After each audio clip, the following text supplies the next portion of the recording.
কোটা সংস্কারের দাবিতে বাংলাদেশের আন্দোলনে নেমেছে ছাত্র যুবরা। এই অবস্থায় ভারত তার প্রতিবেশী দেশে শান্তি সেনা পাঠানোর সম্ভাবনা নিয়ে কূটনৈতিক মহলে জল্পনা শুরু হয়ে গিয়েছে। কথায় আছে, পিপিলিকার পাখা গজায় মরিবার তরে।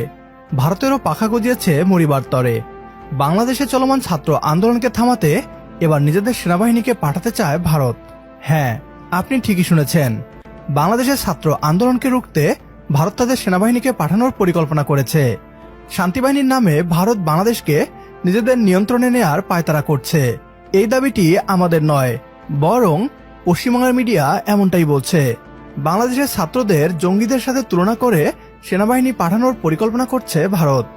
বাংলাদেশকে দখল করতে ভারতের নতুন ফোন দিয়েটি ছাত্র আন্দোলনকে পুঁজি করে কোন কূটকৌশল বাস্তবায়ন করতে যাচ্ছে ভারত। বাংলাদেশে ভারতীয় সেনা প্রেরণ নিয়ে কি বলছে পশ্চিমবাংলার মিডিয়া, আসুন তা দেখি।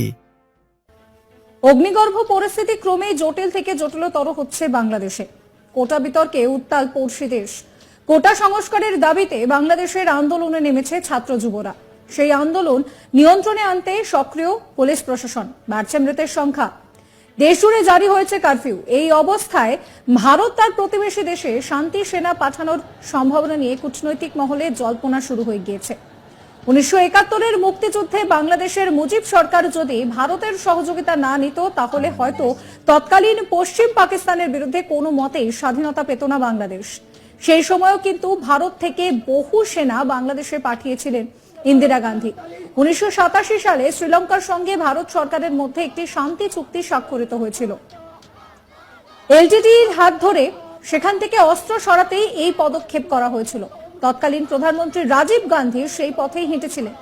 তাহলে কি এবার পরিস্থিতি মোকাবিলার জন্য নরেন্দ্র মোদীর সহযোগিতা প্রার্থনা করবেন শেখ হাসিনা?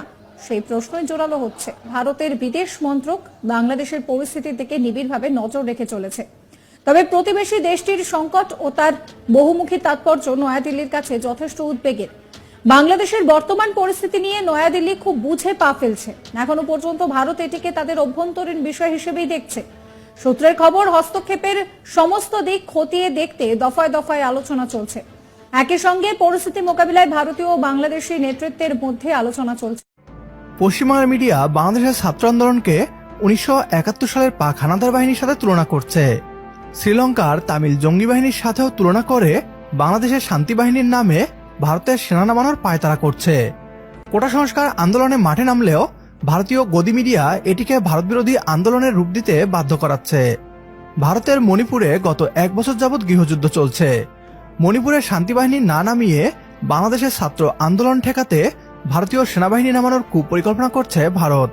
পশ্চিমবাংলার মিডিয়া নিজেই বলছে, এই পরিকল্পনা বাস্তবায়ন করতে একাধিক বৈঠক করেছে ভারতের পররাষ্ট্র মন্ত্রণালয়। যদি ভারত বাংলাদেশের সেনা নামানোর দুঃসাহস দেখায়, তাহলে ছাত্ররা রাষ্ট্র সংস্কার বাদ দিয়ে 1971 সালের মতো আরো একবার দেশের স্বাধীনতা এবং সার্বভৌমত্ব নিশ্চিতে দরকার হলে আরো একটা স্বাধীনতার সংগ্রামে রক্ত দিবে বাংলার দামাল ছেলেরা। আমার সাথে যদি আপনিও একমত হন, তাহলে কমেন্ট বক্সে ইয়েস লিখে জানিয়ে দিন আমাদের। সেই সাথে ভিডিও শেয়ার করে দেখার সুযোগ করে দিন আপনার বন্ধুদের। পরবর্তী ভিডিও দেখার আমন্ত্রণ জানিয়ে বিদায় নিচ্ছি আজ। আল্লাহ হাফেজ।